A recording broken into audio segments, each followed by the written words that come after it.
व्हायचे, पण अलीकडे काही कार्यक्रम जरी न झाले तरी चित्ररथांची मिरवणूक हा एक आगळा वेगळा आमच्या या बेळगावकरांचा आहे आणि तो पार पडण्यासाठी आज कार्यकर्ते जमत आहेत.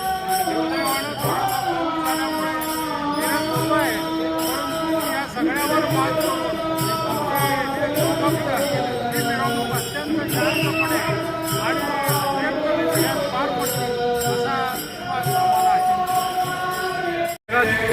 एवढ्या भव्य प्रमाणात अशी शिवजयंती बेळगावमध्ये साजरी केली जाते.